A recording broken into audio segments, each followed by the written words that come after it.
खीरा सलाद की ओर खाया जाता मैं पहले खा लेता हूँ। अगर 20 रुपए से गया तो 6 लाख रुपए हो जाएगा, 30 रुपए से गया 9 लाख रुपए। जी हाँ दोस्तों, ये है खीरा और ये है खीरे की फसल। 35 दिन में खीरे का हार्वेस्टिंग चालू हो जाता है और पैसा जो है आपका आने लगता है। टोटल दोस्तों 100 दिन की ये फसल है, तो ये एक कमाल की कैश क्रॉप फसल है दोस्तों। खीरे की खेती में काम बहुत कम है, खर्चा भी बहुत कम है, उत्पादन बहुत है और पैसा अगर रेट मिल गया तो बहुत अच्छा पैसा हो सकता है। ये बिना ड्रिप के आप कैश क्रॉप की खेती, वेजिटेबल की खेती नहीं कर सकते हैं। तो ये इनलाइन है, इसको अंदर से होल होता है, तो पानी एक बराबर गिरेगा, फर्टिलाइजर्स उसमें से एक बराबर गिरेगा, फसल एक बराबर ग्रो करेगी। खीरे की खेती में मल्चिंग पेपर बहुत ज्यादा जरूरी है। सनलाइट जो आती है वो बेड के ऊपर नहीं जाती है, पानी का इवापोरेशन नहीं होता है, जो फर्टिलाइजर्स दे रहे हैं वो अच्छा रहता है, नीचे क्लाइमेट अच्छा मेंटेन रहता है, रूट्स जो है अच्छी ग्रो करती है। खीरे की नर्सरी लगाते समय या लाते समय हमेशा एक गलती होती है, ऐसी ग्रोथ वाला ट्रे नहीं चाहिए। ये देखिए नीचे से इसका अभी से ही कॉइल हो चुका है और ये प्लांट आप लगाते हैं तो वेल्टिंग की समस्या ज्यादा आती है। होल के सेंटर में यहाँ पे ऐसे लगा के इसको दोनों तरफ से मिट्टी ऐसे दबा देना है। खीरा जब सेट होता है उस टाइम पे पानी कम दिया तो खीरा कड़वा हो जाता है, ये याद रखिएगा। न्यूट्रिशन मैनेजमेंट सबसे अहम खीरे के लिए वो होता है दोस्तों, और प्रति एकड़ आपको 30 टन 40 टन उत्पादन लेना है तो ये आपको सीखना ही पड़ेगा दोस्तों। खीरे की खेती में कौन कौन से पेस्ट है ज्यादा परेशान करते हैं और कौन कौन से डिसीज है जो परेशान करते हैं, मैं आपको बताने वाला हूँ। ऊपर की तरफ जब पत्तियां ऐसे मुड़ जाती है तो यहाँ समझ लीजिए कि यहाँ पे थ्रिप्स का अटैक है। इसके बाद आता है लीफ माइनर। लीफ माइनर यानी कि क्या है, पत्तियों के अंदर जो यहाँ पे ये घूम रहा है गोल गोल गोल, हरितकण खाता है, पौधों को खराब करते जाता है, धीरे धीरे पूरा निर्जीव पत्तियां हो जाती है। खीरे की खेती में सबसे ज्यादा जो परेशान करता है वो है डाउनी मिल्ड्यू, पाउडरी मिल्ड्यू। तो अगर आप बारिश में करते हैं तो 2 दिन के अंदर डाउनी से पूरा फार्म खलास हो जाता है, तो वो याद रखिएगा। जून जुलाई अगस्त ये 3 महीने में खीरा मत लगाइएगा, खास करके खुले फील्ड में, क्योंकि बारिश बहुत होती है और डिजीज बहुत आते हैं, बहुत जल्दी ये फसल खराब हो जाती है। आप अगर एक नए फार्मर हैं, आपके लिए बेस्ट फार्मिंग है खीरे की दोस्तों, क्योंकि काफी इजी है, लेकिन एक चीज में काफी डिफिकल्ट है, तार बास पंडाल। इसके लिए जितना बड़ा पंडाल उतना बड़ा उत्पादन। अगर आपको 30 टन 40 टन एक क्रॉप साइकिल में निकालना है 100 दिन के अंदर, तो आपको बड़ा पंडाल बनाना पड़ेगा। अंगूर की खेती का पंडाल जो है करेले की खेती के लिए और खीरे की खेती के लिए दोस्तों वरदान है, क्योंकि ये पंडाल के ऊपर ना बहुत ही कमाल का फसल ग्रो करती है। या तो क्रॉप नेट लगाइए, वो भी अच्छा रहता है। पर प्लांट अगर 5 किलो निकालते हैं, 1 एकड़ में 30,000 किलो हार्वेस्टिंग हो जाएगा दोस्तों 90 दिन या 100 दिन में। अगर 20 रुपए से गया तो 6 लाख रुपए हो जाएगा, 30 रुपए से गया 9 लाख रुपए, और आज रेट इसका 50 रुपए चालू है 2025 का जनवरी में दोस्तों। 35 दिन में पैसा चालू। जी हाँ दोस्तों, ये है खीरा और ये है खीरे की फसल। 35 दिन में खीरे का हार्वेस्टिंग चालू हो जाता है और पैसा जो है आपका आने लगता है। पैसे का रोटेशन इस फसल में बहुत ही फास्ट होता है। जब आप खीरे की नर्सरी लगाते हैं तो 35 दिन बाद जो है हार्वेस्टिंग चालू हो जाता है। जब आप बीज लगाते हैं तो 45 दिन बाद हार्वेस्टिंग चालू हो जाता है। टोटल दोस्तों 100 दिन की ये फसल है, और अगर आप इसे अच्छे से ग्रो करते हैं तो दोस्तों आपका कैश बहुत घूमता रहेगा। तो ये एक कमाल की कैश क्रॉप फसल है दोस्तों। तो आज के इस कैश क्रॉप सीरीज के इस हमारे नए एपिसोड में आपका स्वागत है दोस्तों। मैं हूं संतोष और स्वागत है आपका इंडियन फार्मर चैनल में। हमारे चैनल को सब्सक्राइब जरूर कीजिएगा, सब्सक्राइब करना बिल्कुल फ्री है दोस्तों। आज इस कैश क्रॉप के सीरीज में, इस एपिसोड में मैं आपको कुकुम्बर के बारे में, खीरे के बारे में बहुत कुछ बताने वाला हूं। मल्चिंग कैसा चाहिए, ड्रिप कैसा चाहिए, कौन से सीजन में लगा सकते हैं, कौन सी वैरायटीज कौन से सीजन में लगानी है, पंडाल कैसे करना है, स्प्रे मैनेजमेंट कैसे करना है, इरिगेशन कैसे करना है, सब कुछ आपको दोस्तों इस वीडियो में मिलेगा। मैं ज्यादा से ज्यादा मेरा ग्राउंड एक्सपीरियंस भी आपके साथ शेयर करने की कोशिश करूंगा। जो हमारी ये कैश क्रॉप की सीरीज है, आप इसको हर किसान भाइयों तक जरूर पहुंचाइएगा। तो दोस्तों चलिए अब पूरी जानकारी डिटेल में स्टार्ट करते हैं। दोस्तों खीरा जो है बहुत अलग अलग तरीके से खाया जाता है। खीरा सलाद की ओर खाया जाता, मैं पहले खा लेता हूं। दोस्तों खीरा जो है बहुत ही अलग अलग तरीके से खाया जाता है। इसको डायरेक्टली भी खाया जाता है, इसके ऊपर नमक डाल के खाया जाता है, रायता बनाया जाता है, इसका अचार बनाया जाता है। कोई ऐसा होटल नहीं होगा, कोई ऐसा किचन नहीं होगा जहाँ पे खीरा नहीं रखा हो। तो ये बहुत ही अहम फसल है, क्योंकि इसका मार्केटिंग हम बहुत ही फास्ट कर सकते हैं, ईजी कर सकते हैं, लोकल लेवल पे कर सकते हैं। तो इससे पैसा इसलिए घूमेगा क्योंकि इसकी खपत ज़्यादा है दोस्तों। तो इस खीरे की हिस्ट्री के बारे में थोड़ा सा हम जानते हैं। मैं आपको बताना चाहूँगा दोस्तों, ये मूल फसल जो है ये भारत की ही है फसल फसल है। इसे हम लोग 3000 साल पहले से ही हमारे यहाँ पे जानते हैं और इसकी खेती की शुरुआत भी भारत में ही हुई दोस्तों। लेकिन ये भारत से बाहर कैसे गया, तो 2000 साल पहले चीन के पूरब की तरफ ये पहले गया, वहां से पूरे फिर दुनिया में धीरे धीरे धीरे धीरे ये फैल गया दोस्तों। तो ये है हिस्ट्री इसकी। अब दोस्तों हम जानते हैं इसके लिए क्लाइमेट कैसा चाहिए। खीरे की खेती के लिए क्लाइमेट टेम्परेचर जो है मिनिमम 18 रहना चाहिए और मैक्सिमम 35 रहना चाहिए। अगर आपने खीरे की खेती लगा दी है और एक आध दो दिन के लिए 18 से नीचे टेम्परेचर गया तो चलेगा। अगर ज्यादा दिन हफ्ता भर तक 18 के नीचे गया तो आप खीरे की खेती वहां पे नहीं कर सकते, क्योंकि फसल रुक जाएगी और आपका नुकसान हो जाएगा। अगर टेम्परेचर सेम 35 के ऊपर ज्यादा दिन रहता है तो भी नुकसान है। जहां पे ज्यादा बारिश होती है खीरे की फसल वहां पे ग्रो नहीं होती है, वहां पे मत लगाइएगा। जैसे कोस्टल का इलाका है या कई और सारे इलाके जहां पे बारिश ज्यादा होती है वहां पे पॉली हाउस में लगाइएगा। पॉली हाउस की वैरायटी में आपको थोड़ी देर बाद आगे वीडियो में बताने ही वाला हूं। क्लाइमेट की बात हो गई दोस्तों, अब मैं आपको एक और चीज जरूर बताता हूं कि सॉइल कैसी होनी चाहिए। सॉइल का पीएच जो है 6 से 7 के बीच में होना चाहिए और ऐसे लाइट सॉइल होनी चाहिए। जैसे अभी ये मेरे हाथ में ही ये देखिए, ऐसी लाइट सॉइल होनी चाहिए। सॉइल जो है भारी सॉइल है, ब्लैक सॉइल है, तो वहां पे खीरे की फसल जो है अच्छे तरीके से ग्रो नहीं करती। जो मेरे हाथ में देखिए लाइट सॉइल है और इस लाइट सॉइल में क्या होता है कि पानी नहीं पकड़ता है, तो पानी नहीं पकड़ना चाहिए। अगर पानी थोड़ा बहुत पकड़ रहा है तो वहां पे बेड प्रिपरेशन अच्छा होना चाहिए, वो मैं आगे आपको बताता हूँ। बाकी एक इंपॉर्टेंट बात, अगर जब आप ऐसे खेत को तैयार कर रहे हैं, रोटर चला रहे, प्लाव चला रहे, उस टाइम पे जो है आप 8 से 9 इंच जमीन के नीचे की मिट्टी निकालिएगा, सॉइल टेस्टिंग को दीजिएगा। 900 से 1000 रुपए आपका खर्चा होगा वहां पे, लेकिन आपको जो है आपके सॉइल में नाइट्रोजन, फास्फोरस, पोटैश, सेकेंडरी में कैल्शियम, मैग्नीशियम, सल्फर, माइक्रोन्यूट्रिएंट में आपको manganese, boron, iron, ferrous, molybdenum, ये माइक्रोन्यूट्रिएंट, और प्राइमरी मैंने एनपीके बताया, नाइट्रोजन, फास्फोरस, पोटैश, इसकी मात्रा पता चल जाएगी। सॉइल टेस्टिंग अनिवार्य है दोस्तों, कोई भी फसल करते हैं साल में एक बार तो सॉइल टेस्टिंग आप जरूर कीजिएगा। जमाना अब बदल गया है दोस्तों, हमें पुराने जमाने से खेती नहीं करनी है, नए जमाने के हिसाब से खेती करनी है और ये सॉइल टेस्टिंग करके आप आगे बढ़ सकते हैं। तो अब हम जानते हैं कि इस खीरे की खेती के लिए सीजन कौन सा सही है,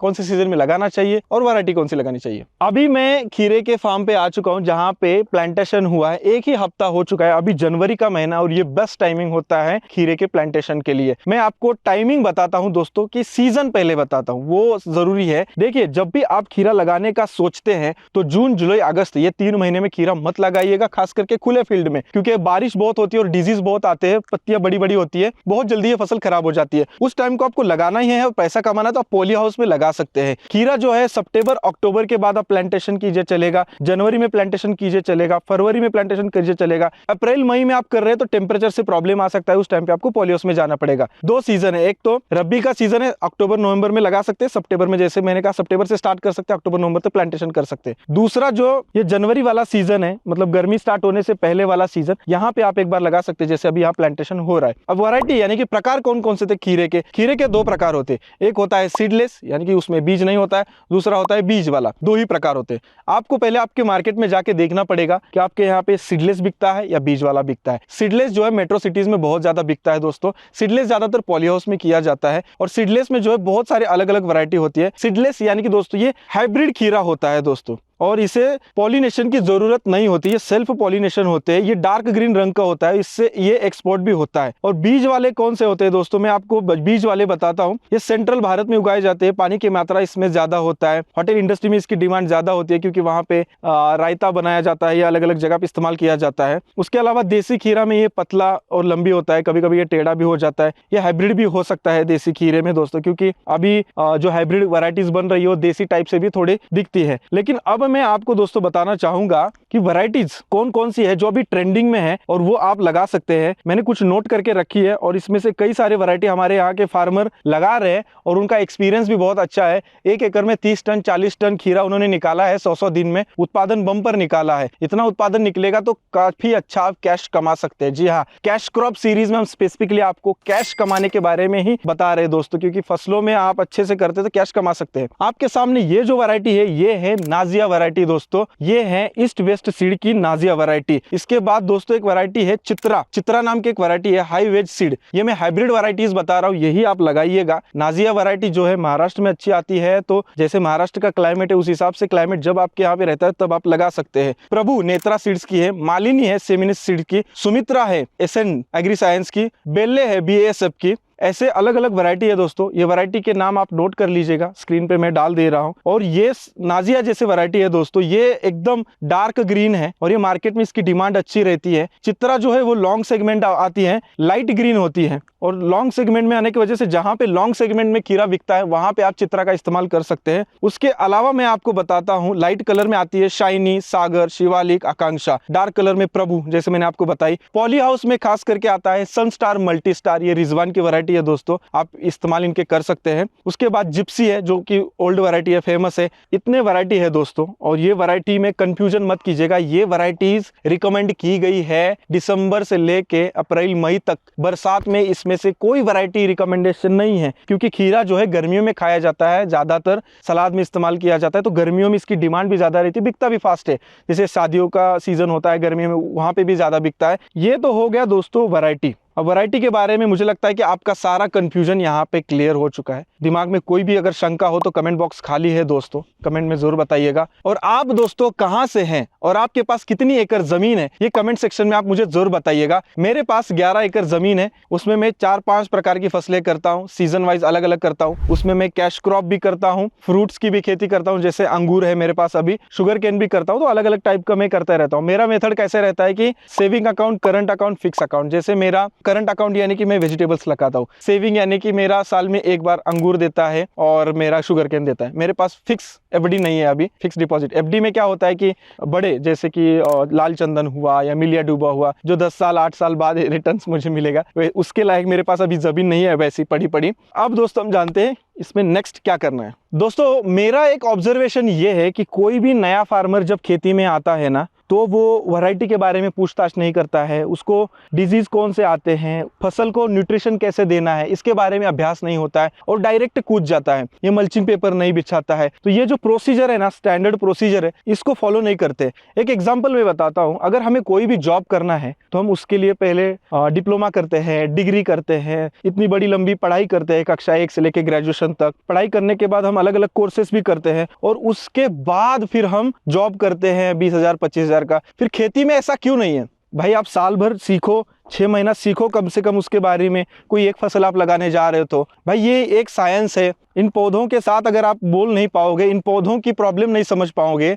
तो कैसे आप खेती कर पाएंगे? और यही गड़बड़ हो रहा है। जो भी नए फार्मर्स आ रहे हैं, लॉस खा रहे हैं और फिर बदनाम हो रही है खेती। खेती में पैसा नहीं ऐसे बोल रहे, लेकिन नहीं, मैं दावे के साथ कहता हूँ, मेरा भी शुरुआत में ऐसे ही हो रहा था, लेकिन आप लोगों का ना हो इसलिए मैं कैश क्रॉप सीरीज बना रहा हूँ, क्योंकि आप इससे कैश भी कमा सके, पैसा, और आपको जो SOP है, स्टैंडर्ड ऑफ प्रोसीजर, वो पता हो सके खेती में बेसिक प्रिपरेशन हमें क्या करनी पड़ती है। तो पहले तो मैं लैंड प्रिपरेशन के लिए यहाँ पे एक उम्दा एग्जाम्पल है आपके सामने, यहाँ पे अभी चल रहा है बेड प्रिपरेशन का काम, वो मैं आपको दिखाना चाहूंगा। और मैं इस कैश क्रॉप सीरीज में हर एक क्रॉप के छोटी साइकिल, बड़ी साइकिल, इसमें डिसीज, पेस्ट, न्यूट्रिशन सब कुछ बता रहा हूँ। इसके अलावा दोस्तों हमारी एक पहली सीरीज हमारी हो चुकी है 2024 में, डिसीज एंड पेस्ट की सीरीज हो गई है, वो जाके आप हमारे चैनल पे देख सकते हैं। डिसीज पेस्ट की सीरीज बहुत ही कमाल की है, आप देखने के बाद कहेंगे संतोष भाई हमें डिसीज पेस्ट के बारे में सारी जानकारी मिल गई। चलो अब यहाँ पे सीधा मैं आपको ये वाला फार्म दिखाता हूँ। अब यहाँ पे बात क्या है दोस्तों, मैं आपको बताता हूँ। अब देखो, लैंड प्रिपरेशन में सबसे पहले हमें प्लाव चलाना पड़ता है। वहाँ पे हमारा खर्चा हो जाता है दोस्तों 2,500 रुपये के आसपास, 2,500 से 3,000 रुपये के आसपास। तो उसके बाद हमें क्या करना पड़ता है, गोबर का खाद बहुत ज़रूरी है। हमेशा खेती में उत्पादन अच्छा लेना चाहते हैं तो आपको गोबर का खाद छिड़कना बहुत ज़्यादा ज़रूरी है। अगर वो सड़ा हुआ प्रॉपर ला के डालेंगे तो फायदेमंद रहेगा। अगर वैसे कि रेडी लाएंगे और डाल देंगे तो वो उसमें अलग अलग गैसेज रहते हैं, वो आपकी खेती के लिए नुकसान कर सकता है। तो साल में अगर 5 ट्रॉली गोबर का खाद आप पूरा तैयार हुआ अगर खेत में डालते हैं तो आपके सॉइल के लिए वो भू सुधारक रहेगा, आपके लिए मतलब ज़मीन सुधारेगा और अच्छा रहेगा। वो डाल देना है, फिर रोटर चला देना है। आपको 5 ट्रॉली का खर्चा होगा 6,000 हमारे यहाँ पे है, ला के छिड़कने तक 5-6 पंचे 30,000 रुपये मेरे यहाँ पे साल का एक बार वो इन्वेस्टमेंट हो जाता है। 2-3 फसलें तो मैं निकाल लेता हूँ उसमें 4-5 महीने की। हमें रोटर चलाना पड़ता है, उसके बाद 2 से 2,500 रुपये। ऐसे सपाट यहाँ पे लैंड लेवल हो गया, देखिए यहाँ पे ऐसे लैंड लेवलिंग होना चाहिए। लैंड लेवल होने के बाद यहाँ पे कमाल का काम किया है, देखिए ड्रिप बिछाया। अब ये ड्रिप क्यों बिछाया है, क्योंकि हमें बेड बनाना है। अब बेड जो है एक लाइन से बनने चाहिए। एक लाइन से बेड बनने के लिए हम मार्किंग करेंगे तो वो कभी कभी मिट जाता है या हवा से गायब हो जाता है या दिक्कत हो जाती है। तो इसके लिए पहले ड्रिप बिछा दिया है। ये देखिए यहाँ पे 150 फीट लंबी लाइन है, यहाँ पे 16 mm का ये ड्रिप इरिगेशन इस्तेमाल किया है, ये देख सकते हैं। तो मैं आपको यहाँ पे ड्रिप इरिगेशन के बारे में पहले बताता हूँ, फिर आगे बढ़ता हूँ कि बेड कैसे बनाना है और ये ड्रिप के बाद क्या करना है। सबसे पहले तो आप ये जानिए कि आपका क्षेत्र कितना है, एरिया कितना है। 1 एकड़ का आपका खेत है, 1 एकड़ खेत में कितने लंबे लाइंस हो रही है। बेड आपको कैसे मारना है मैं आपको बताता हूँ। बेड मारते समय जिधर ढलान है उस तरफ मारना है, ताकि बरसात भी होती है बाई चांस तो पानी वहां से निकल जाएगा, लीच आउट हो जाएगा, ये जरूर ध्यान रखना है। लंबी लाइन पकड़ना, अगर 200 फीट लंबी लाइन है तो आप 16 mm का ड्रिप बिछा सकते हैं, 200-250 फीट तक। अगर 250 फीट के ऊपर लाइन है आपकी तो आपको 20 mm का ड्रिप इरिगेशन इस्तेमाल करना पड़ेगा। अगर आप 16 mm लोकल का ड्रिप इस्तेमाल करते हैं 15,000 आपके आसपास खर्चा आ जाएगा। अगर वही आप ISI मार्क का सब्सिडी वाला इस्तेमाल करते हैं तो 45,000 के आसपास खर्चा हो जाएगा। ये इनलाइन ड्रिप का दोस्तों, ये इनलाइन है, इसको अंदर से होल होता है, इसमें से टपक टपक पानी गिरता है, इसे हिंदी में टपक सिंचाई भी बोला जाता है। और ये हमारे कैश क्रॉप के लिए अनिवार्य है। ये बिना ड्रिप के आप कैश क्रॉप की खेती, वेजिटेबल की खेती नहीं कर सकते हैं, नहीं तो आप अन्यथा फर्टिगेशन नहीं कर पाएंगे, फर्टिलाइजर्स वाटर सोल्यूबल दे नहीं पाएंगे और फसल को ग्रो नहीं कर पाएंगे। अगर मान लीजिए आपकी 5 HP की मोटर है और 5 HP की मोटर आपके पास में 30,000 लीटर का डिस्चार्ज दे रही है, तो आपके 1 एकड़ में बटन कितने देखना है। साधारण अगर 1 एकड़ में 7-7,500 के आसपास बटन है और आपकी मोटर 30,000 लीटर डिस्चार्ज दे रही है और एक बटन में से 4 लीटर पानी गिरेगा 1 घंटे में, तो 7 चौक 28, यानी कि 28,000 के आसपास डिस्चार्ज हो जाएगा, 1-2 हज़ार पानी एडजस्ट हो जाएगा। तो आप जब भी ड्रिप इरिगेशन करते हैं, एक बराबर फसल को अगर पानी गिरेगा तो एक बराबर ग्रो करेगी। ये प्रोसीजर है, ये इंपॉर्टेंट है। अगर एक बराबर पानी नहीं गिरेगा, एक कोने में फसल छोटी रहेगी, एक कोने में फसल मोटी रहेगी, बड़ी रहेगी, तो ये प्रॉब्लम करेगा। तो पानी एक बराबर गिरेगा, फर्टिलाइजर्स उसमें से एक बराबर गिरेगा, फसल एक बराबर ग्रो करेगी। ये पॉइंट नोट कर लीजिएगा आप। अगर आपको ये डिस्चार्ज का सिस्टम, पानी का सिस्टम नहीं समझ में आता है तो दुकानदार के पास जाइए, ड्रिप इंजीनियर को बुलाइए खेत में, उनको बताइए आपकी मोटर इतने HP के हैं, इतने दूर तक पाइपलाइन गई है, एंड में इतना डिस्चार्ज है, एंड में आप 200 लीटर का बैरल लीजिए, उसको 1 मिनट में कितना पानी भरता है इंटू 6 कीजिए, 60 सेकंड कीजिए, तो आपको पता चल जाएगा। मतलब 1 मिनट में करेंगे तो इंटू 60 मिनट कीजिए, आपको 1 घंटे में कितना पानी आपका डिस्चार्ज देती है मोटर, इजीली समझ में आ जाएगा। और 1 घंटे के हिसाब से ड्रिप बिछाइए यहाँ पे आगे, क्योंकि ड्रिप में बटन है वो भी एक बराबर से प्रेशर, 1 kg का प्रेशर आना चाहिए। प्रेशर गेज मीटर से जब आप एंड में चेक करते हैं तो 1 kg का ड्रिपर पे प्रेशर आना चाहिए। तो ऐसा ही ड्रिप बिछाइएगा। मैंने आपको खर्चा भी बता दिया। ISI इस्तेमाल करते हैं तो 10 साल कुछ नहीं होगा, मेंटेनेंस अच्छा करेंगे तो। अगर नॉन ISI इस्तेमाल करते हैं तो 2 से 3 साल चलेगा बस, मेंटेनेंस करके भी। लेकिन ISI वाला मेंटेनेंस कीजिए, बहुत लंबे समय तक चलता है। मेंटेनेंस यानी कि क्या, सीजन होने के बाद अच्छे से निकाल के तैयार के उसको सल्फ्यूरिक एसिड में डुबो के फिर से लगाना है। अब ये ड्रिप बिछा दिया एक लाइन से, वो सामने आपको सफेद सफेद दिख रहा होगा, वो है सबलाइन। आ जाइए मैं दिखाता हूँ। सबलाइन यानी कि क्या होता है कि हमारे कुएं से मेन पाइपलाइन आती है 3 इंच की, उसके बाद आगे 2.5 इंच की पाइप बिछानी पड़ती है या तो 2 इंच की पाइप बिछानी पड़ती है। जैसे हमारा क्षेत्र है, मतलब जैसे हम आगे खेती करने वाले हैं, उस हिसाब से सबलाइन बिछाना पड़ता है। मेरे खेत में सबलाइन है 2.5 इंच की, कुछ खेत में, कुछ में 2 है। आधा एकड़ का खेत है तो छोटी सबलाइन चाहिए, प्रेशर मेंटेन होना चाहिए। बड़ा खेत है तो आधी 2.5 इंच की, आधी 2 इंच की। तो ये देखिए, इसको बोलते हैं सबलाइन। ये देखिए, ये सबलाइन है, ये सबलाइन है। मेन लाइन 3 इंच की आई, ये सबलाइन है। सबलाइन के आगे पाइप लगी है, ये ड्रिप का पाइप। एकदम सिंपल है दोस्तों, कोई तामझाम नहीं है, बस दिमाग में लेना है। चीजें बहुत इजी होती है दोस्तों, लेकिन हम लोग उसको क्रिटिकल करते हैं कि कैसे करें यार, कुछ समझ में नहीं आ रहा। ऐसी बहुत सारी चीजें बहुत इजी है। रेसिड्यू फ्री फार्मिंग इजी है, कॉस्ट कटिंग करना इजी है, लेकिन हम चीजों को समझ नहीं रहे अच्छे तरीके से। अगर हम समझेंगे तो हमारा खर्चा 100% कम होगा। मेरा हुआ है दोस्तों। अब यहाँ पे ये पाइप बिछ गया तो मुझे ये कंफर्म हो गया कि लाइन कैसे मारना है। अब देखिए, आगे खूंटी मार दी, पाइप को खींच लिया, फिर आपको क्या करना है, बेड बनाने होते हैं। लेकिन बेड बनाने से पहले क्या होता है कि इसी खेत में आपको बेसल डोज डालना पड़ता है। अब बेसल डोज यानी कि क्या होता है कि यहाँ पे बेड बनेगा ऊंचा, ऊंचा बेड बनने से पहले अंदर फर्टिलाइजर जाता है। फर्टिलाइजर यानी कौन से, प्राइमरी न्यूट्रिशन दोस्तों फसल को बहुत लगते हैं, नाइट्रोजन, फास्फोरस, पोटैश। इसके फर्टिलाइजर्स आते हैं, जैसे कि 10-26-26, 10% नाइट्रोजन, 26% फास्फोरस, 26% पोटैश। तो ऐसे अलग अलग प्रकार के फर्टिलाइजर आते हैं। वो भी हमारे सॉइल हमने टेस्टिंग किया, मान लीजिए हमने सॉइल टेस्टिंग किया और हमारे जमीन में नाइट्रोजन फास्फोरस की कमी है तो हम 1846 डाल सकते हैं। हमारे जमीन में पोटैश की कमी है, हम तो म्यूरेट ऑफ पोटैश डाल सकते हैं। हमारे जमीन में माइक्रोन्यूट्रिएंट की कमी है तो 1 एकड़ में 50 किलो एक टाइम पे जरूरत के अनुसार आप डाल सकते हैं। ऐसे सीधा ये जो ड्रिप का पाइप है, इसके ऊपर ऐसे सीधा फेंकते जाना है, ड्रिप अंदर ये चला जाएगा। ऊपर नहीं फेंकना है, नहीं तो वो काम नहीं आएगा, मिट्टी के आड़े जाना चाहिए, ये जरूर याद रखिएगा। एक मैं अंदाजन एक रिकमेंडेशन आपको बताता हूं। अगर आपकी ज़मीन में नाइट्रोजन, फास्फोरस, पोटैश की कमी है, तीनों चीज़ों की, तो 10-26-26 के 100 किलो इस्तेमाल कीजिए आप पूरे खेत में। अगर आप खीरा लगाने जा रहे हैं तो खीरे में सबसे ज़्यादा जरूरत लगती है दोस्तों कैल्शियम, मैग्नीशियम, सल्फर। उसके लिए मैं आपको हाईली रिकमेंड करूंगा कि जिप्सम का इस्तेमाल कीजिए। जिप्सम में दोस्तों सल्फर भी आता है, कैल्शियम भी आता है, मैग्नीशियम भी आता है और ज़मीन का pH मेंटेन रखता है।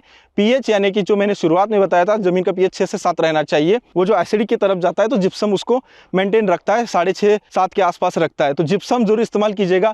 जिप्सम कम से कम प्रति एकड़ अगर 1 टन भी 1000 किलो भी इस्तेमाल करेंगे तो भी चलेगा। मिनिमम 500 किलो खीरे के लिए सीधा इसके ऊपर डाल दीजिए पाइपलाइन के ऊपर। इसके बाद माइक्रोन्यूट्रिएंट सीधा iron, boron, manganese, zinc, ferrous वो 50 किलो प्रति एकड़ डालेंगे तो भी चलेगा अगर सॉइल टेस्टिंग में कमी आ रहा है तो, वरना खर्चा मत कीजिए। पैसा की बर्बादी है, जमीन में जाएगा वो, कोई फायदा नहीं होगा उससे आपको, वो टॉक्सिसिटी तैयार करेगा जमीन के अंदर आपके और वो नुकसानदायक ही रहेगा। तो बेसल डोज हमने जब डाल दिया तो दोस्तों उसके बाद क्या करना है मैं आपको बताता हूँ। हमें बेड मारना होता है। ये जो बीच की जगह है ना, यहाँ पे हमें पावर टिलर रिवर्स में चलाना होता है। तो दोनों साइड से मिट्टी उड़ती है और ये इस ड्रिप के ऊपर गिरती है और ड्रिप के ऊपर बन जाता है बेड। अगर आपके पास रिवर्स वाला पावर टिलर नहीं है तो आप जो है ट्रैक्टर के पीछे रेजर लगा के बीच से चला देंगे तो दोनों तरफ मिट्टी उड़ जाएगी और यहाँ पे बन जाएगा बेड और बेड के अंदर चली जाएगी ड्रिप।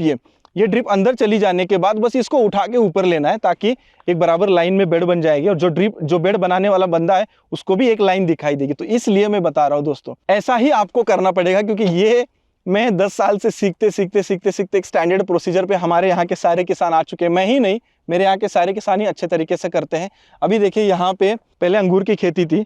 अंगूर की खेती का पंडाल जो है करेले की खेती के लिए और खीरे की खेती के लिए दोस्तों वरदान है, क्योंकि ये पंडाल के ऊपर ना बहुत ही कमाल का फसल ग्रो करती है।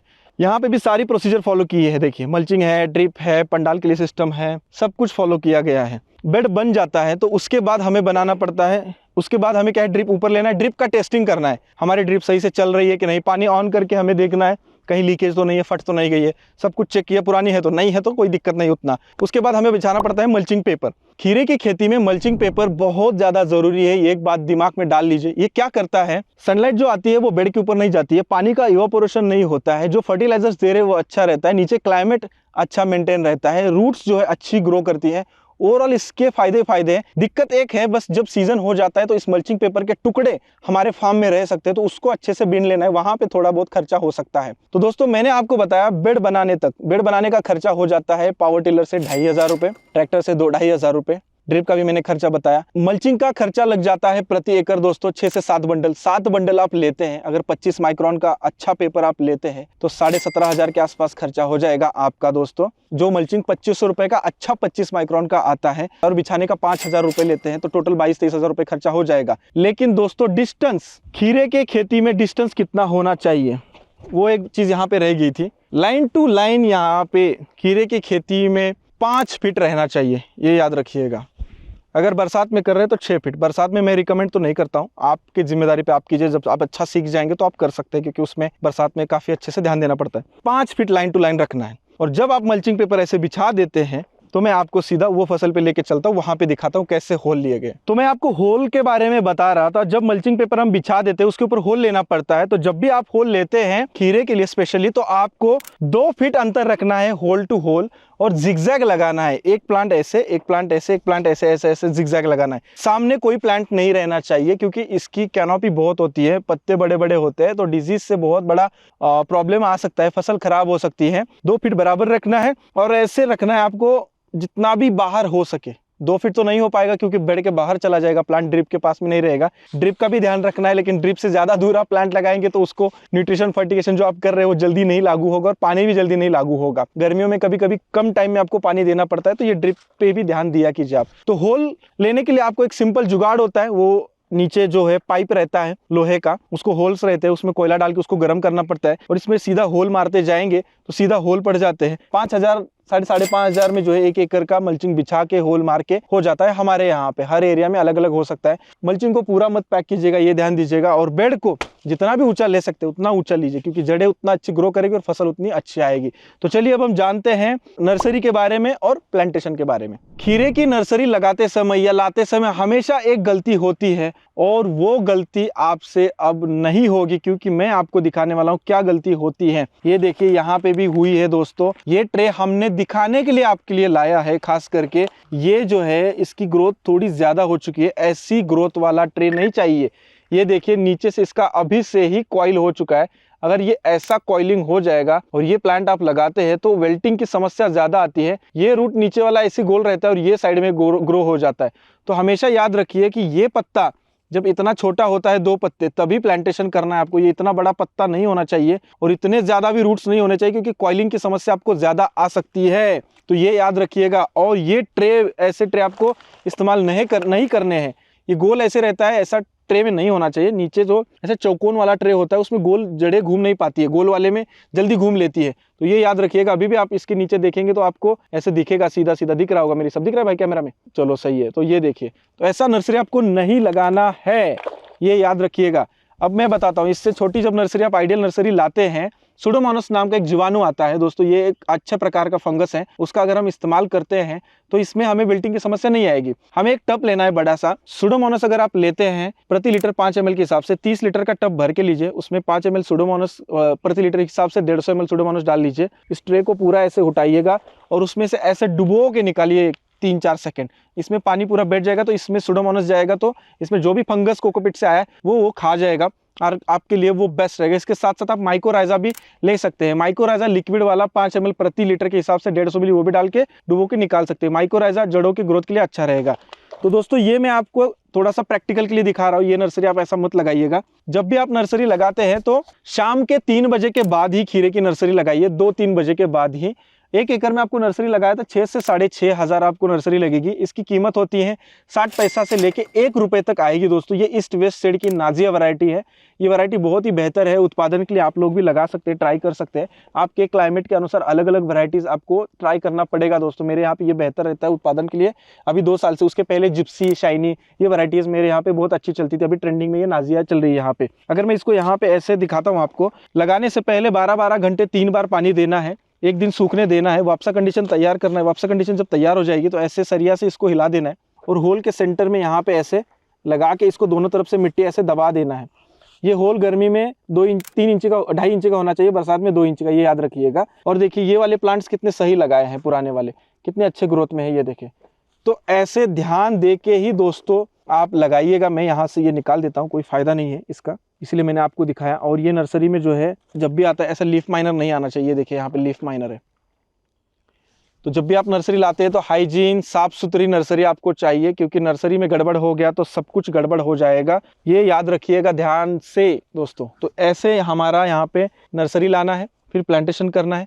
नर्सरी 1 रुपये अगर पकड़ लो, 6,000 रुपये की नर्सरी बहुत सस्ती मिल जाएगी आपको। ककड़ी के खेती में, खीरे के खेती में काम बहुत कम है, खर्चा भी बहुत कम है, उत्पादन बहुत है और पैसा अगर रेट मिल गया तो बहुत अच्छा पैसा हो सकता है। तो आपको इसके ऊपर काम करना पड़ेगा कि उत्पादन ही हमें कैसे अच्छा निकालना है और खर्चे को कैसे मेंटेन रखना है। जब आप इसको लगा देते हैं तो लगा देने के बाद आपको क्या करना है कि इसमें ड्रेंचिंग करना पड़ता है। जब आप प्लांटेशन कर देंगे तो उसके बाद 1-2 घंटा पानी दे दीजिए, मॉइस्चर लेवल रखिएगा।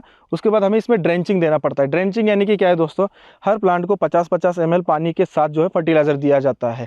पहला ड्रेंचिंग आप दे सकते हैं दोस्तों, पहले हमने सुडोमोनास में डुबोया था, उसके बाद हम पहला दे सकते हैं ट्राइकोडर्मा। सुडोमोनास बहुत सस्ता रहता है दोस्तों, 500-600 रुपये लीटर आता है। ट्राइकोडर्मा भी 500-600 हज़ार के आसपास ही खर्चा होगा आपको प्रति एकड़। आप अगर 1 लीटर लेते हैं और 6,000 प्लांट्स के लिए मैं एक्यूरेट बताता हूँ कितना पानी लगेगा आपको। 6,000 × 50, यहाँ पे लगेगा 300 लीटर पानी। आपको 300 लीटर पानी लेना है आपको, और 300 लीटर पानी में 1 लीटर ट्राइकोडर्मा डाल देना है। उसके साथ आप ह्यूमिक एसिड भी ले सकते हो, ट्राइकोडर्मा थोड़ा डाल देना है। उसके साथ आप शुरुआत में 1261 लीजिएगा। ये पहला ड्रेंचिंग लीजिएगा। दूसरा ड्रेंचिंग, उसके पहला ड्रेंचिंग कब लेना है? 3 से 4 दिन होने के बाद। 4 दिन हो गए, फिर 8वें दिन आपको दूसरा ड्रेंचिंग लेना है। फिर आप 19-19 का ले सकते हैं और उसके साथ फिर सुडोमोनास डाल सकते हैं दूसरी बार। सुडोमोनास डालते समय प्रति 300 लीटर में आप 1 लीटर डालिए, फिर दूसरा ड्रेंचिंग कर दीजिए। ड्रेंचिंग होने के बाद हमें क्या करना पड़ता है? इरिगेशन। इरिगेशन कैसे होता है? इरिगेशन यानी कि वाटर मैनेजमेंट, वो हमें ड्रिप से पानी देना पड़ता है। खीरे के खेती के लिए अगर आपने खीरा जब सेट होता है उस टाइम पे पानी कम दिया तो खीरा कड़वा हो जाता है, ये याद रखिएगा। खीरे के खेती में हमेशा मॉइस्चर मेंटेन रहना चाहिए, ज़मीन हमेशा गीली रहनी चाहिए। जैसे यहाँ पे ये देखिए, ज़मीन आपको यहाँ पे सफ़ेद दिखेगी और अंदर गीला दिखेगा, ऐसा मॉइस्चर रहना चाहिए। और ये लड्डू बनना चाहिए और उसके बाद ये लड्डू फूटना भी चाहिए, ऐसे कीचड़ नहीं होना चाहिए। तो ये मॉइस्चर हमेशा रहना चाहिए। इससे ज़्यादा सूखता है तो तुरंत पानी दीजिए। हफ्ते में अगर आप 2 बार पानी देते हैं, 4-4 लीटर प्रति बटन, हफ्ते में 8 लीटर शुरुआत में, तो बहुत है। जब खीरा बड़ा हो जाता है, फुल फॉर्म में आ जाता है, तो एक टाइम पे आपको लगभग 6 लीटर के आसपास पानी देना पड़ेगा। लेकिन ये डिपेंड करता है आपके सॉइल के अनुसार, आपके सॉइल का रिटेंशन कितना है, पानी धारण क्षमता कितनी है।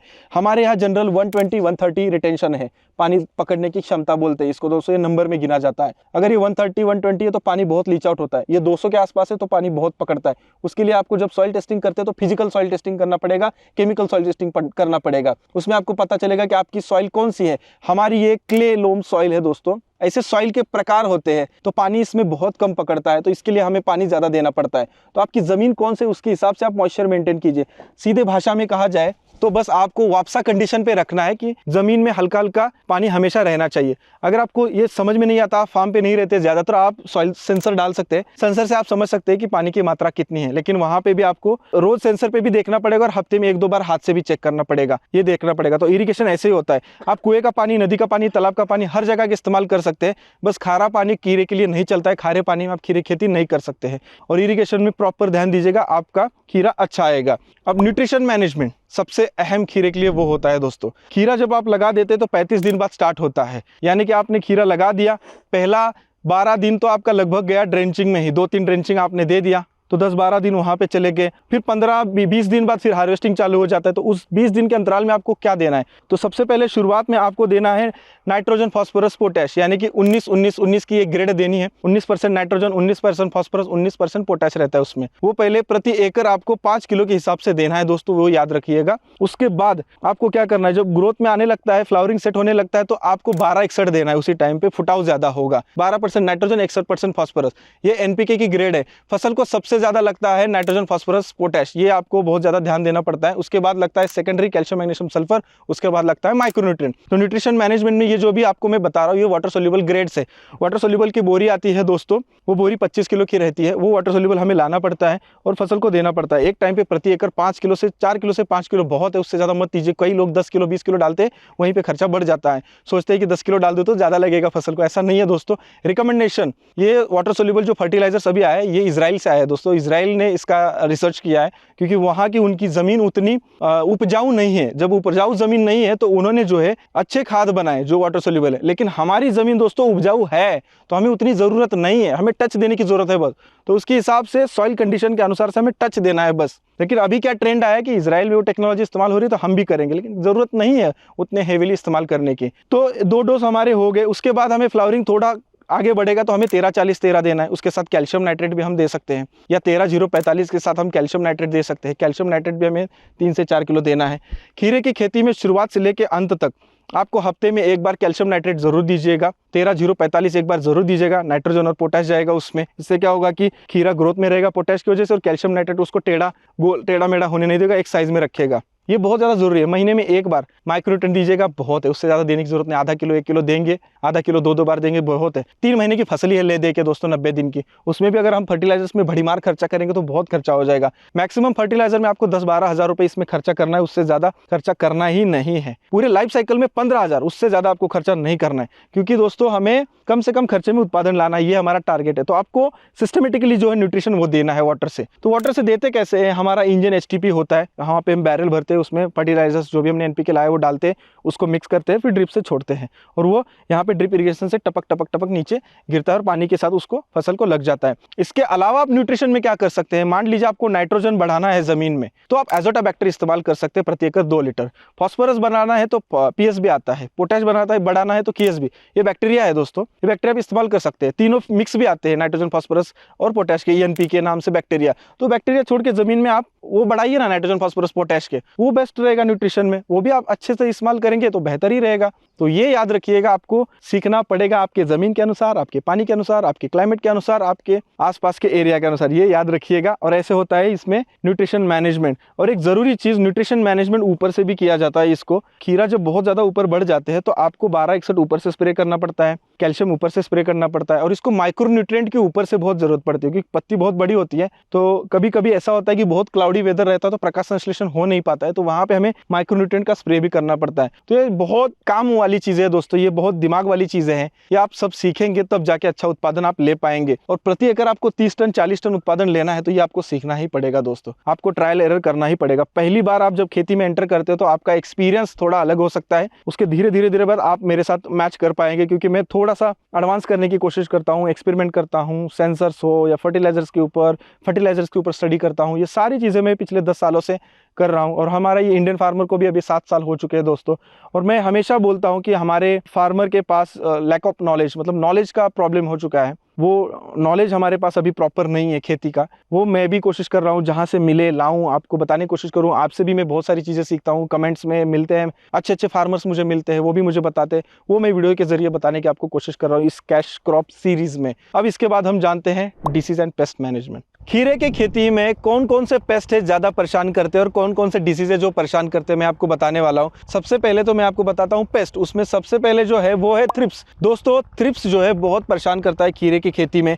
यहाँ पे देखिए, आपको दिख भी रहा है, ऊपर की तरफ जब पत्तियाँ ऐसे मुड़ जाती है तो यहाँ समझ लीजिए कि यहाँ पे थ्रिप्स का अटैक है। और ये कैसे समझना है कि पत्तियाँ ऊपर की तरफ मुड़ जाती है, उसके साथ साथ आपको येलो ट्रैप्स, ब्लू ट्रैप्स आपके फार्म में लगा देने। कम से कम 1 एकड़ में 40-50 400-500 रुपये वहाँ पे खर्चा हो जाएगा, लेकिन मॉनिटरिंग करने में आपको काफ़ी हेल्प हो जाएगी। आपको कभी ऐसा दिखता है हरितकण वगैरह आपके प्लांट से वो सकिंग कर रहा है, पीला पीला पत्ती दिख रहा है, ऐसे समझ में आता है तो समझिए वो थ्रिप्स है। नुकसान बहुत करता है, पौधे को ग्रोथ नहीं होने देता है। जब आ जाता है तो सबसे पहले आप क्या कीजिए कि कोलिन नाम का एक लिक्विड आता है, दवा आती है दोस्तों। ये बायोलॉजिकल दवा है, ऑर्गेनिक दवा है। आप कोलिन 1 ml प्रति लीटर के हिसाब से मार सकते हैं। उसका रेसिड्यू में दिक्कत नहीं है क्योंकि बायोलॉजिकल है, ऑर्गेनिक है।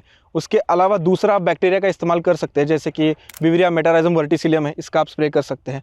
तीसरा जो है आप नीम ऑयल का भी स्प्रे कर सकते हैं। अगर आप कोई भी स्प्रे कर रहे हैं तो उसमें नीम ऑयल डाल के हमेशा स्प्रे कीजिए। नीम ऑयल का कोई दिक्कत नहीं आता है क्योंकि नीम को जो हल्का हल्का छोटा फल टाइप होता है उससे वो नीम ऑयल बना रहता है, नीम की पत्तियों से भी नीम ऑयल बना रहता है, तो वो हानिकारक नहीं है, आप ज़रूर इस्तेमाल करते रहिएगा। नीम ऑयल एक बहुत ही बेस्ट दवा है पेस्ट के लिए, अलग अलग पेस्ट के लिए इस्तेमाल होती है। अजरएक्टिन जो 10,000 ppm आता है नाम से दोस्तों, उसका आप इस्तेमाल जरूर कीजिएगा। उसके अलावा आप अगर केमिकल कंट्रोल की तरफ जाते हैं तो केमिकल में लैम्बडासाइलेत्रिन इस्तेमाल कर सकते हैं। 1 दिन का रेसिड्यू है, आज शाम को करते हैं तो कल शाम तक रेसिड्यू निकल जाता है। उसके अलावा स्पिनोट्रम भी है, उसका भी स्प्रे करते हैं तो 1 दिन का उसका PHI मतलब प्री हार्वेस्टिंग इंटरवल है दोस्तों। रेसिड्यू 1 दिन का ही है, उसका भी रेसिड्यू हमें जानना बहुत ज़्यादा ज़रूरी है। अगर हम आज स्प्रे करेंगे और सुबह हार्वेस्ट करेंगे, हम केमिकल दे रहे हैं खाने के लिए, वैसा नहीं करना है। हमें अच्छा अगले पीढ़ी के लिए, अभी के पीढ़ी के लिए अच्छा खाना खिलाना है, तो वो ज़रूरी है। तो थ्रिप्स को ऐसे अलग अलग तरीके से आप कंट्रोल कर सकते हैं। इसके बाद आता है रेड पंपकिन बीटल। ये दोस्तों ये कीट लार्वा और वयस्क दोनों चरणों में पौधों की जो युवा पत्तियां है उसके साथ साथ फूलों को भी वो खाते हैं और नुकसान करते हैं। इसको आपको कंट्रोल करना है तो आप इसमें मेलाथियन का और नीम ऑयल का भी अलग अलग इस्तेमाल कर सकते हैं। मेलाथियन प्रति 1 लीटर पानी में 2 ml का इस्तेमाल करके इसको कंट्रोल कर सकते हैं। इसके साथ साथ दोस्तों इपलाचना बीटल नाम का एक छोटा सा बीटल होता है, वो पत्ती के पीछे घूमता है, पत्तियों को खाता है, हल्का हल्का काला कलर का करता है, उसको भी आपको कंट्रोल करना है दोस्तों। तो मार्केट में अलग अलग नाम से दवा आती है, लेकिन वो दवा जब आप छिड़कते हैं दोस्तों तो उसके पहले आपको लेबल क्लेम पढ़ना होता है। जब आप बोतल लाते हैं, बोतल के ऊपर कौन सा केमिकल आप इस्तेमाल करना है आपको। मैं तो इस बीटल के लिए BVM इस्तेमाल कीजिए, बिविरिया मेटाराइजम वर्टिसिलियम प्रति लीटर 5 ml के हिसाब से तो बहुत है दोस्तों। इसके बाद आता है लीफ माइनर। लीफ माइनर यानी कि क्या है, पत्तियों के अंदर जो यहाँ पे ये घूम रहा है गोल गोल गोल, हरितकण खाता है, पौधों को खराब करते जाता है धीरे धीरे, पत्तियाँ फिर बाद में सूख जाती हैं, पूरा निर्जीव पत्तियाँ हो जाती है। तो लीफ माइनर को आपको कंट्रोल करना है तो इमेमेक्टिन बेंजोएट लीजिए 100 लीटर पानी में 30-35 ग्राम, और उसमें आप बिवेरिया मेटाराइजम वर्टिसिलियम ये बैक्टीरिया डालिए, दोनों को मिक्स करके स्प्रे कीजिए। मेरा पर्सनल अनुभव है, बहुत अच्छे रिजल्ट्स आते हैं। लेकिन इमेमेक्टिन का बेंजोएट का रेसिड्यू भी आप चेक करके ही स्प्रे कीजिएगा, 3 दिन 4 दिन 5 दिन। ये आपको सारा सीखने को मिलेगा CIB सेंट्रल इंसेक्टिसाइड बोर्ड के वेबसाइट पे। वहाँ पे कोई जानकारी अभी तक रजिस्टर्ड नहीं होगी तो आप दुकानदार से जब बोतल लेते हैं उसमें पर्ची होती है, उसमें भी सब कुछ लिखा रहता है कि उसमें स्प्रे करना है कि नहीं करना है, तो वो आपका हार्वेस्टिंग और उसको मैच करके ही स्प्रे कीजिएगा। उसके बाद दोस्तों आता है एफिड, आता है जेसिड आता है। अगर एफिड के बारे में या आपको थ्रिप्स के बारे में और जानना है तो हमारी डिसीज पेस्ट की सीरीज़ है दोस्तों, उसमें आपको बहुत ज़्यादा डिटेल में जानकारी मिलेगी। 10-10, 15-15 मिनट मैंने एक किट के बारे में उसमें बातचीत की है, तो हमारी डिसीज पेस्ट सीरीज जाके आप जरूर देखिएगा दोस्तों। इसके अलावा खीरे की खेती में सबसे ज़्यादा जो परेशान करता है वो है डाउनी मिल्ड्यू, पाउडरी मिल्ड्यू। जैसे मैं आपको यहाँ पे दिखाता हूँ, ये है पाउडरी मिल्ड्यू। पत्तियों के ऊपर की तरफ पाउडर आ गई है, ये देखिए अभी मुझे इत्तेफाक से मिल गया, ये पत्ती के ऊपर पाउडर है, ये पाउडरी मिल्ड्यू हो गया। और पत्ती जो है इस तरीके से यहाँ पे ये जल गया है, ये है डाउनी मिल्ड्यू। ये देखिए स्पॉट आया इसमें। तो 2 तरीके के होते हैं। डाउनी मिल्ड्यू ज़्यादातर जो है बरसात में देखने को मिलता है, अगर अगस्त सितंबर में आप लगा रहे तो, और ठंडी जनवरी में दिसंबर में आप लगा रहे खीरा तो आपको पाउडर मिल्ड्यू देखने को मिलेगा, जैसे मैंने आपको दिखाया। ये डाउनी मिल्ड्यू के लिए आप एजोक्सिस्ट्रोबिन का इस्तेमाल कर सकते हैं। 0.50 ml से 1 ml के हिसाब से आप इस्तेमाल कर सकते हैं। आपके खेत में कितना उसका प्रकोप है उसके हिसाब से इस्तेमाल कीजिए। मैक्सिमम आप प्रति लीटर 1 ml के हिसाब से इस्तेमाल कर सकते हैं, उससे ज़्यादा इस्तेमाल मत कीजिएगा। या जब भी इस्तेमाल करना है उसके ऊपर लेबल क्लेम रहता है या दुकानदार से पूछ के ही कीजिएगा। इसके अलावा दोस्तों पाउडर मिल्ड्यू है, तो पाउडर मिल्ड्यू के लिए आप बैसिलस सबटिलिस का इस्तेमाल कर सकते हैं। काफ़ी अच्छा फ़ायदा हो जाता है बैसिलस सबटिलिस का। प्रति लीटर 5 ml के हिसाब से लीजिएगा और स्प्रे कीजिएगा। 1 एकड़ में 200 लीटर पानी लगता है दोस्तों। 500 से 1000 रुपये एक स्प्रे का खर्चा हो जाएगा। और कोई भी केमिकल इंसेक्टिसाइड का स्प्रे करते हैं दोस्तों तो 1,500 से 2,000 रुपये खर्चा होता है पर स्प्रे का। कैराथन गोल्ड पाउडर मिल्ड्यू के लिए आप 1 लीटर पानी में 2 ml के हिसाब से स्प्रे करेंगे तो बढ़िया है। माइक्लोब्यूटानिल दोस्तों ये एक केमिकल कंटेंट है, मैं जो आपको बता रहा हूँ। माइक्लोब्यूटानिल जो है 1 लीटर पानी के लिए 0.50 ग्राम से हिसाब से लेंगे और स्प्रे करेंगे तो काफ़ी अच्छा कंट्रोल मिलता है। और पोटैश का लेवल जो है वो अच्छा मेंटेन रहेगा, तो पाउडर मिल्ड्यू जो है इसमें नहीं आता है, ये चीज़ याद रखिएगा। तो यही मेन जो है मैंने आपको बताया, इतने ही ज़्यादा परेशान करते हैं। इसमें ज़्यादातर और बड़ी चीज़ें कोई परेशान नहीं करती है, लेकिन यही चीज़ अगर आप बारिश में करते हैं तो 2 दिन के अंदर डाउनी से पूरा फार्म खलास हो जाता है। तो वो याद रखिएगा। डाउनी मिल्ड्यू पाउडर मिल्ड्यू के बारे में भी डिटेल में जानना है तो हमने हमारे डिसीज पेस्ट सीरीज़ आप ज़रूर देखिएगा, उसमें पूरी जानकारी आप मिल जाएगी। इस खीरे को हमारे यहाँ मराठी में काकड़ी बोलते हैं, आपके यहाँ पे क्या बोलते हैं कमेंट सेक्शन में ज़रूर बताइएगा। आप अगर एक नए फार्मर हैं, खीरे की खेती को शुरुआत कर रहे हैं तो आपके लिए बेस्ट फार्मिंग है खीरे की दोस्तों, क्योंकि काफ़ी इजी है लेकिन एक चीज़ में काफ़ी डिफिकल्ट है, तार बांस पंडाल। ये इस खेती के लिए बहुत ज़्यादा ज़रूरी होता है। ये तार है, ये बांस है और ये पूरा पंडाल अभी बन चुका है। खीरे की खेती के लिए जितना घूमने के लिए जगह देंगे उतना बढ़िया है, क्योंकि ये बेल वर्गीय फसल है। इसके लिए जितना बड़ा पंडाल उतना बड़ा उत्पादन। अगर आपको 30 टन 40 टन एक क्रॉप साइकिल में निकालना है 100 दिन के अंदर तो आपको बड़ा पंडाल बनाना पड़ेगा। तो मैं आपको बताता हूँ, हर 10 फीट पे ऐसे आपको बांस लगाने हैं। बांस लगा देने के बाद यहाँ पे 12 गेज का तार लेना है। 12 गेज का तार आपको 100 किलो लगेगा, वो 4 साल चलेगा। एक बार बांस लेने के बाद 8 फुट 9 फीट का, वो भी 4 साल चलेगा। बांस का आपको 25 से 30,000 रुपये खर्चा हो जाएगा। तार का 10,000 के आसपास, 35,000 खर्चा होगा, लेकिन ये 4 साल चलेगा। उसको डिवाइड कर दीजिए 4 साल में और उतना खर्चा पकड़ के चलिएगा। इसके अलावा अगर आप अंगूर के पंडाल के ऊपर इसको करते हैं तो और बेस्ट, और ये जगह घूमने को मिलेगी और अच्छा उत्पादन आएगा। या तो क्रॉप नेट लगाइए, वो भी अच्छा रहता है। उसमें लगभग 13-14,000 प्रति एकड़ का खर्चा है, बढ़ता बहुत अच्छा है, जैसे करेले को खेती को किया जाता है। जब हम नर्सरी लाते हैं 17-18 दिन की या 25 दिन की। बरसात में आप लगा रहे हैं तो 17-18 दिन की नर्सरी आती है, जून से दिसंबर तक। अगर जनवरी से मई तक लगा रहे हैं आप तो आपको नर्सरी 20 से 25 दिन की लगानी पड़ती है। जब आप नर्सरी लगा देते हैं उसके 10 दिन बाद ये रेडी चाहिए आपको, ये सिस्टम रेडी चाहिए पंडाल वाला, क्योंकि तुरंत उसको सुतली से यहाँ पे नीचे बांधना पड़ता है, नीचे बांध के सपोर्ट देना पड़ता है, वो ऑटोमेटिक ऊपर चढ़ता है। जितना ज़्यादा सुतली बांधेंगे उतना बढ़िया है। मेन शूट के ऊपर भी एक रस्सी बांधेंगे तो भी उसके ऊपर वो चढ़ते हुए जाएगा, फैल जाएगा। और आपका यहाँ पे ऐसे फूलों का सेटिंग, फ्लावर सेटिंग यहाँ पे ऐसे होता रहता है। ये देखिए ऊपर दोस्तों, ये हाइब्रिड वैरायटी है, ज़मीन के ऊपर नहीं चलेगा, इसको पंडाल ही चाहिए। और ये मैं जो वीडियो बना रहा हूँ दोस्तों कुकुम्बर के ऊपर, ये टोटली ओपन फील्ड का है। पॉलीहाउस के बारे में अलग से वीडियो बनाना पड़ेगा, शेड नेट हाउस में अलग बनाना पड़ेगा, क्योंकि उसके वैरायटीज़ अलग है। मैंने शुरुआत में आपको सनस्टार मल्टीस्टार बताई थी, उसका प्लानिंग भी अलग होता है, उसका थोड़ा इरीगेशन अलग होता है, क्योंकि वो छाँव में रहता है। तो वो उसके बारे में बात ही नहीं कर रहा हूँ। कैश क्रॉप की जो है हमारी सीरीज़ है, ये टोटल ओपन फील्ड की है दोस्तों। ज़्यादातर किसान हमारे ओपन फील्ड में ही खेती करते हैं, भारत में बहुत कमी है पॉलीहाउस में, शेड नेट हाउस में करते हैं। तो उनके लिए ये वीडियो नहीं है दोस्तों। उनके लिए बस ये प्रोसीजर जो है, ड्रिप है, मल्चिंग है, वो इस्तेमाल कर सकते हैं पॉलीहाउस में, लेकिन वो पंडाल वगैरह वहाँ पे अलग ही करना पड़ता है और अलग ही तरीके से पानी देना पड़ता है। ये चीज़ बहुत ज़्यादा ज़रूरी है, ये आपको बनाना पड़ेगा ही पड़ेगा। आप पुराने किसान हैं, नए किसान हैं, याद रखिएगा।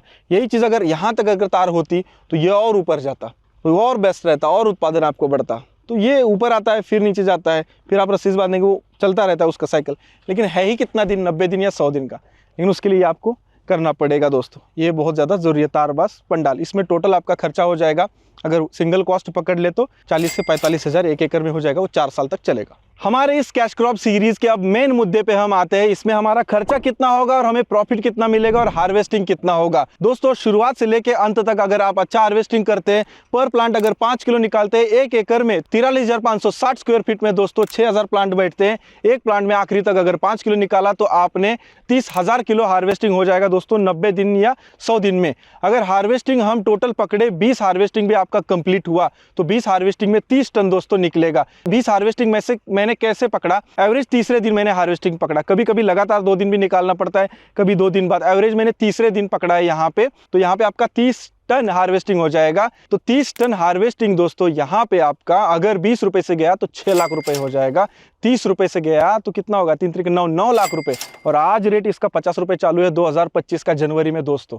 50 रुपए एक महीना भी कंटिन्यू रेट रहा तो 10 टन भी निकला एक महीने के अंदर तो 5 लाख रुपए हो जाएगा दोस्तों। बहुत तगड़ा पैसा देता है दोस्तों खीरा, लेकिन रेट में अच्छा आना चाहिए और उस टाइम पे हमारा उत्पादन भी आना चाहिए। ऐसा नहीं होना, डिसबैलेंस नहीं होना चाहिए कि हमारे रेट आ गए और हमारे पास उत्पादन नहीं, ऐसा नहीं होना चाहिए। रेट भी होना चाहिए, उत्पादन भी होना चाहिए, तब जाके हम अच्छा पैसा कमा सकते हैं दोस्तों। यहाँ पे इस कैश क्रॉप में जो है आप 5 लाख 10 लाख भी कमा सकते हैं एक एकड़ में दोस्तों। 10 लाख तक तो जा सकते हैं जब अच्छा खासा रेट रहेगा तो दोस्तों। 90 दिन की फसल है, अगर आप एक बिगिनर है, शुरुआत कर रहे हैं तो इस फसल से आप जरूर शुरुआत कर सकते हैं। खर्चे की अगर बात करें तो लेबर कॉस्टिंग, ड्रिप, मल्चिंग, तार, बास सारा मिला के मैक्सिमम 1.5 लाख रुपए तक जाएगा। मैक्सिमम मैं कहता हूं उड़ के, अगर 100 दिन आप चलाते हैं तो वही ना 1 लाख मिनिमम होगा और मैक्सिमम 1.5 लाख तक आप इसी में सीमित रहेंगे। 1 लाख के अंदर ही बहुत सारे किसान भाई खर्चा करते हैं। उसमें मैंने सारा बताया आपको, न्यूट्रिशन, लेबर, सब कुछ, स्प्रे वगैरह, पूरा 90 दिन का दोस्तों इस कैश क्रॉप सीरीज का ये वीडियो बहुत ही मैंने मेहनत से बनाया। आपको क्या लगता है, इसमें कोई भी कमी हो तो कमेंट सेक्शन में आप मुझे जरूर बताइएगा। हम बहुत ही मेहनत से ये कैश क्रॉप सीरीज को शूट कर रहे हैं और आज का ये कुकुम्बर का हमारा एपिसोड था। और भी एपिसोड आने वाले हैं दोस्तों, और अभी तक हमारे चैनल को सब्सक्राइब नहीं किया तो सब्सक्राइब जरूर कीजिएगा। मिलते हैं एक और नए एपिसोड में, तब तक कैश क्रॉप की खेती करते रहिएगा, पैसा कमाते रहिए।